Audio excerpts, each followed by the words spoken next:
Buen día, amigos de la comunidad de innovadores de Novotecnología. Hoy estamos volviendo a Rosario para conocer una empresa. La empresa se llama BioEuris, que es una empresa que desarrolla cultivos resistentes a herbicidas aplicando herramientas de biotecnología. Estamos hablando de una empresa biotech absoluta que permiten a los productos agropecuarios un manejo sustentable de las malezas. Y tal es el nivel de desarrollo que BioEuris ha conseguido a lo largo de estos años, que ahora ya está llegando con sus desarrollos a África y tal vez a Asia. Vamos a hablar ahora con Lucas Lieber. Lucas Lieber es el CEO y fundador de BioEuris. Buen día, Lucas, y gracias por recibirnos. Hola Eduardo, gracias por el espacio. Bueno, esperamos que luego de esta entrevista los miembros de esta comunidad de innovadores tengan una radiografía profunda de BioEuris, lo que hizo y lo que va a hacer. Entonces, la primera manera de arrancar es preguntándote desde su creación hasta hoy, ¿cuál es el recorrido que tuvo BioEuris? La empresa la fundamos en el 2016, unos meses después de que Argentina se convirtiera en el primer país en tener una regulación específica para los productos de la edición genómica CRISPR, que es una técnica muy nueva que permite mejorar cultivos de forma muy rápida y precisa. Eso baja mucho los costos de desarrollo.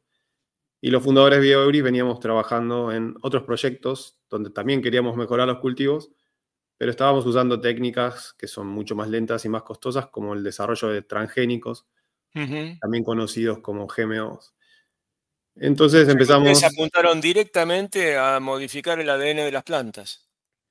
la idea era, exacto, modificar el ADN de las plantas para que estos cultivos pudieran tolerar herbicidas que se usan a bajas dosis y a combinaciones de estos herbicidas, de manera tal de que los productores pudieran controlar las malezas y como aplicaban una combinación de herbicidas, retrasaban la posibilidad de que las malezas se volvieran resistentes, porque eso, digamos, al aplicar muchos herbicidas, la probabilidad de que una maleza se vuelva resistente se reduce de forma exponencial.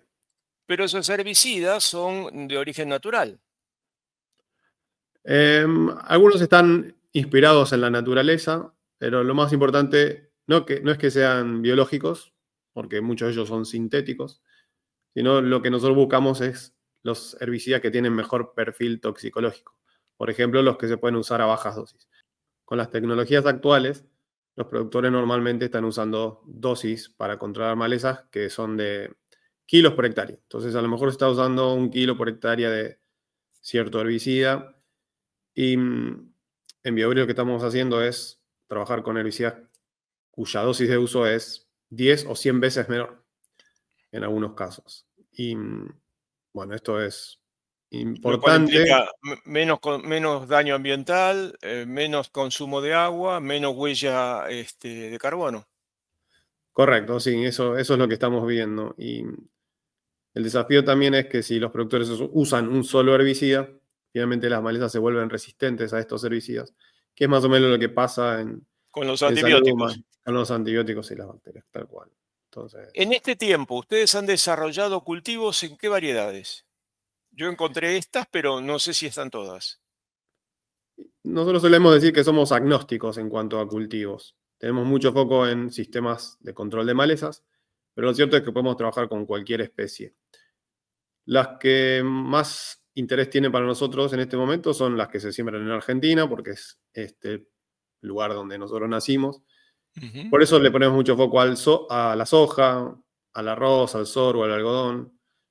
Hemos trabajado con maíz, con girasol, alfalfa también. Y bueno, hemos intentado también maní. Y bueno, algunas otras especies también, pero principalmente los productos que tenemos más avanzados son en sorgo y en arroz, seguido por soja y algodón. En el avance que ustedes han acumulado conocimiento acerca de malezas y su comportamiento con relación al ADN de los cultivos, ustedes han ido construyendo plataformas. Explícame ese mecanismo, porque es un mecanismo valiosísimo, aparentemente, de acumulación de conocimiento práctico. Correcto. Hay muchos grupos de investigación académicos normalmente que analizan, estudian cuáles son los factores genéticos que dan tolerancia a herbicidas en malezas. Normalmente ese tipo de investigación involucra identificar una maleza resistente a campo y luego secuenciar su genoma acompañado de ensayos de tolerancia a herbicidas. Lo que nosotros nos propusimos es generar una plataforma que lo encarara el tema en forma sistémica. Como trabajamos en varios cultivos, queríamos tener un proceso, si se quiere, acompañado con infraestructura, que nos permitiera descubrir cambios genéticos para los cultivos en forma rápida y económica. Por eso empezamos a desarrollar plataformas que una se llama EURIC. En esta plataforma identificamos cambios en los genes de plantas que darían tolerancia a los herbicidas que nos interesan.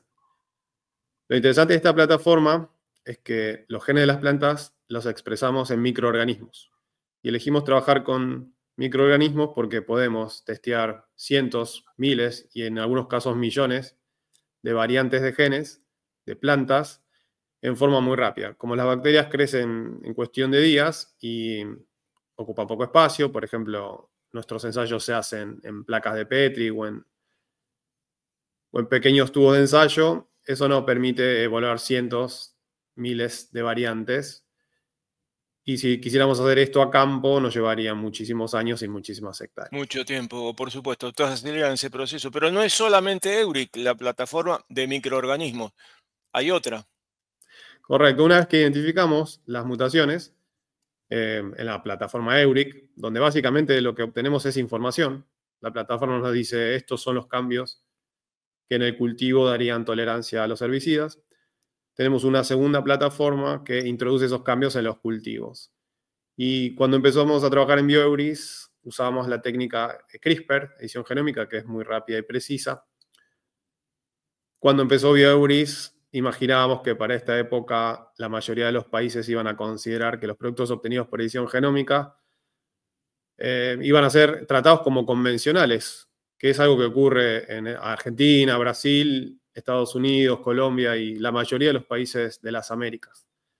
Pero Europa todavía no tomó una posición con respecto a cómo considerar a los productos obtenidos por la edición genómica, y eso pone una barrera regulatoria.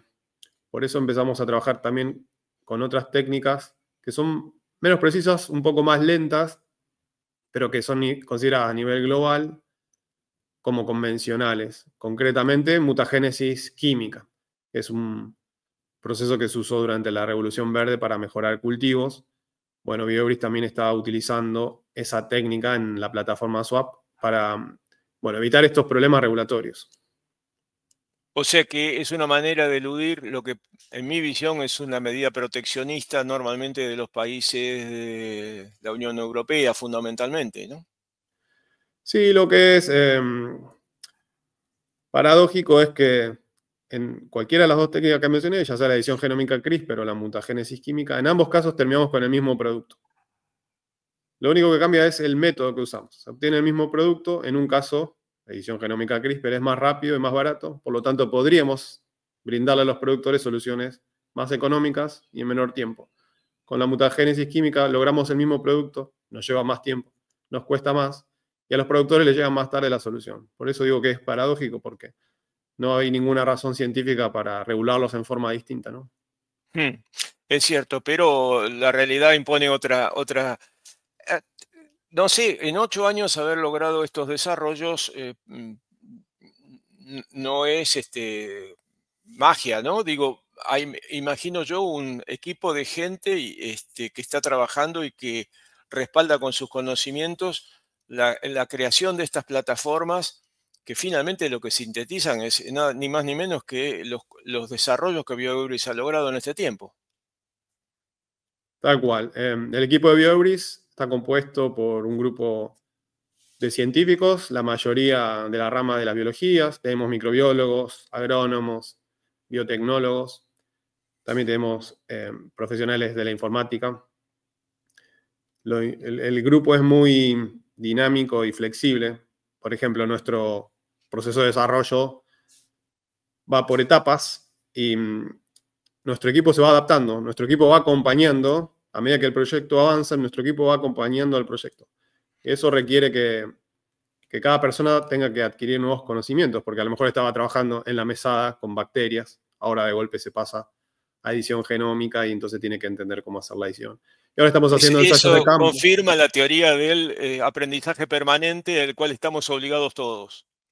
Sí, también creo que otra empresa podría haber tomado un formato distinto, ¿no? Podría haber decidido, bueno, todas estas personas lo único que van a hacer es pipetear y trabajar con bacterias y estas personas lo único que van a hacer son ensayos de campo. Y bueno, en BioEuris se ocurrió distinto por la cultura de las propias personas que forman el equipo. ¿De qué universidades son? Bueno, tenemos mucha gente de Rosario, de la UNR, también tenemos de Córdoba, de Buenos Aires, y hemos tenido colaboradores del norte, de Tucumán, Misiones. Bien, es bueno recordarlo y sustentarlo en este tiempo. Eh, Esto habla de un equipo que vive en permanente aprendizaje, pero por lo que yo entiendo, ahora están mirando hacia África y tal vez Asia. Sí, cuando empezamos BioEuris nos imaginábamos que nuestros productos podrían tener impacto global, pero no nos imaginábamos que íbamos a llegar tan rápido. Concretamente en África, el año pasado empezamos una colaboración con un científico, el doctor Steve Runo, en la Universidad de Kenia.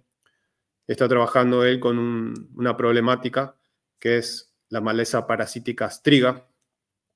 Básicamente esta maleza afecta a todos los cereales en África. Por suerte no la tenemos hoy en las Américas, aunque sí la tuvimos en el pasado. Y esta maleza parasítica, cuando los cereales crecen, la maleza crece dentro del cultivo y básicamente mata a las plantas.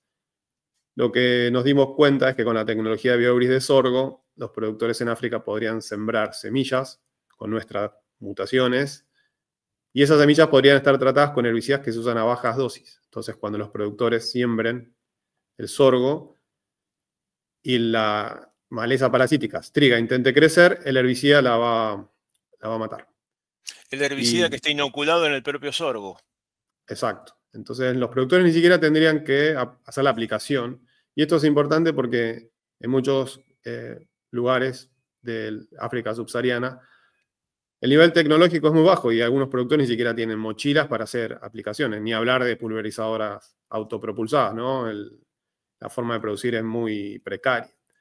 Entonces, esto es como una manera de que resuelvan el primer problema que tienen, que es que el cultivo no se muera, para luego empezar a pensar cómo hacer para aumentar la producción y dejar de ser cultivos de subsistencia, para entonces tener una sobreproducción que les permita vender lo que producen, generar recursos, idealmente de esa manera, bueno, aumentar los niveles tecnológicos de sorgo y en otros cultivos y básicamente producir un círculo virtuoso, ¿no? Y acceder a una forma de producción más moderna. Eh, es pensable a que ese camino de dos manos circule, ¿qué quiero decir? Ustedes aprendiendo sobre cultivos y malezas africanas pueden traer conocimientos nuevos a los cultivos habituales en la Argentina. Sí, totalmente. Y bueno, no solo lo que aprendemos en África, no solo lo vamos a poder aplicar en Argentina, sino también en otros países. En otros países, desde luego. Por Eh, ejemplo, Perdón, sí, adelante. esta maleza que comentaba, que es estriga, es un parásito, también hay una maleza parecida en girasol. Y bueno, girasol es un cultivo que se siembra mucho en Argentina y en Europa. Entonces, este conocimiento de sorgo en África nos va a permitir también generar soluciones para girasol, bueno, en esas regiones. Y cuando miramos a Asia, ¿por qué ponemos el foco en el arroz? Bueno, BioBridge empezó a trabajar hace unos años con desarrollos para arroz. Ya estamos en ensayos de campo evaluando nuestra tecnología. Cuando mirábamos nuestras oportunidades nos dimos cuenta que, como todo el mundo se imagina, para Asia el arroz es un cultivo fundamental. El 80 o 90% del arroz se produce y se consume en Asia. En algunos casos incluso siembran más de un cultivo de arroz por año. Y la forma que tienen de producción en Asia principalmente es mantener todo el tiempo el arroz bajo agua porque esa es una forma de evitar que las malezas nazcan. Pero al estar siempre inundado, el arroz produce mucho metano y ese metano es 28 veces más, tiene 28 veces más efecto invernadero que el dióxido de carbono. Por eso el arroz hoy es el cultivo agrícola que más efecto invernadero tiene. Con las tecnologías de BioEury, lo que podrían hacer los productores es no aplicar riego en forma permanente, sino controlar las malezas con con los herbicidas con los que estamos trabajando, y de esa manera, como el cultivo no estaría todo el tiempo bajo riego, primero, reducirían muchísimo el consumo de agua. Nuestras estimaciones dicen que podrían bajar el consumo de agua un 50%, y a la vez, como usan, como una parte del cultivo no estaría inundado, la producción de metano también bajaría cerca de un 50%. Y otra cosa que es súper importante es el arroz, que se hace bajo riego en forma permanente, se trasplanta a mano. Entonces hay muchas personas realizando un trabajo muy precario que consiste en mover plantitas de un invernáculo y trasplantarlas a mano a campo. Entonces de esta manera también se reduce el trabajo precario o trabajo esclavo. Esto sería una transformación fenomenal para un tremendo consumo de arroz, de modo que es un camino necesariamente a explorar. Ahora, para hacerlo y hacerlo en condiciones competitivas, me imagino yo que tendrás una obligación en BioEuris de que tu equipo esté permanentemente vinculado en forma nacional o internacional. ¿Cómo trabajan el tema de vinculación? Bueno, creo que en el ADN de BioEury siempre estuvo la necesidad de vincularnos. Somos una empresa que desarrolla tecnologías para los productores, pero para que nuestras tecnologías lleguen a manos de los productores, como mínimo necesitamos asociarnos con empresas que desarrollan y venden semillas y variedades híbridos. Así que desde el día uno hemos estado trabajando en colaboraciones. A nivel más académico, por supuesto que hemos podido aprovechar las vinculaciones con los grupos de investigación en Argentina. De hecho, en algún momento empezamos un proceso de colaboración abierta donde BioEuris ponía a disposición de los grupos nacionales nuestra plataforma SWAP de edición genómica, y era como una especie de concurso. Los grupos de Argentina podían postularse con ideas y BioEuris entonces elegía alguna de estas ideas, una por año, y de esa manera el grupo podía utilizar tecnología muy nueva. De hecho, en ese momento, cuando empezamos este proceso, CRISPR recibió el premio Nobel. Ujú. O sea que es una tecnología no solo de alto impacto, sino, digamos, bastante nueva. Bien, bien Y, encaminada, claramente. sí. Y bueno, a Eh, nivel internacional, mencionaba el acuerdo que tenemos con, por ejemplo, el doctor Steve Bruno en la Universidad de Kenia, y también tenemos colaboraciones en Estados Unidos, donde tenemos también una parte de EURIC, opera directamente en nuestro laboratorio en San Luis. O sea que ya tienen una base de laboratorio trabajando en Estados Unidos. Sí, empezamos a trabajar allá hace unos 4 años, porque necesitábamos, en algunos proyectos, necesitábamos poder acceder a insumos en forma muy rápida. Era un proyecto que estaba muy temprano en Ujú. la etapa de desarrollo, y requería en ese momento mucha flexibilidad. No era fácil imaginarse cuál iba a ser el paso B, C, D, y necesitábamos estar en un lugar donde uno pudiera solicitar un insumo y que estuviera al día siguiente o a la semana siguiente. Y nos estaba pasando que en Argentina ese mismo pedido a veces llevaba 2 o 3 meses. Dime, en el plan estratégico de BioEuris, ¿tienen prevista una ronda de capitales? Sí, esta sería nuestra segunda ronda. Estamos, ¿Cuándo? posiblemente sea en septiembre, estamos esperando ordenar un poco los resultados de campo que tuvimos. Esos resultados de campo nos van a permitir replanificar y tener un plan estratégico que va a involucrar, por supuesto, como decíamos, traer capitales para escalar estas tecnologías. Eh, ya que hablamos de escalar y de una ronda de capitales, contanos cuál es la visión de ustedes para los próximos 3 años. Y mientras voy a compartir tu mail y el sitio de BioEuris. Te escuchamos.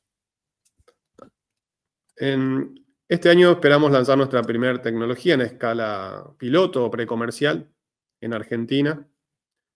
Ya el año próximo imaginamos realizando ensayos en otros países, Brasil, Estados Unidos, Kenia.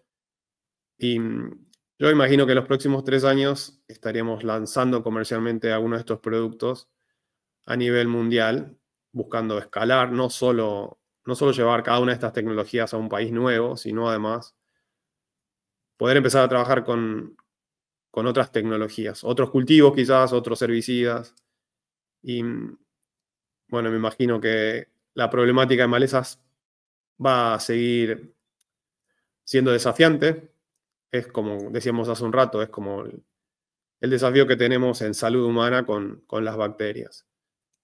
Así que imagino que Necesariamente. vamos, sí, imagino que vamos a ir desarrollando nuevos conceptos también para controlar malezas, no solo los que estuvimos hablando hoy. Dime, Lucas, eh, creo que hemos cumplido nuestro objetivo de comunicar qué es lo que hace BioEuris y por qué, pero seguramente nos olvidamos de hacerte alguna pregunta o algo quedó sin responder, de modo que tenés la oportunidad de decirlo. No, creo que, bueno, hablábamos recién de otras formas de controlar malezas. Algunas ideas que tenemos involucran directamente no necesitar aplicar herbicidas. Por ejemplo, hay algunos cultivos que crecen en forma muy densa y de esa manera le compiten a las malezas. Hay otros cultivos que exudan algunas sustancias que inhiben el crecimiento de las malezas, así que nos imaginamos que a futuro algunas de estas tecnologías van a estar siendo probadas en el campo y posiblemente en una segunda reunión como las podamos conversar. O sea que estamos con una lámpara buscando nuevas propiedades permanentemente. Muchas gracias por tu tiempo, Lucas Liber, y te deseamos lo mejor en esta búsqueda permanente que BioEuris emprende. Nos vemos Muchísimas, pronto. muchísimas gracias, Eduardo.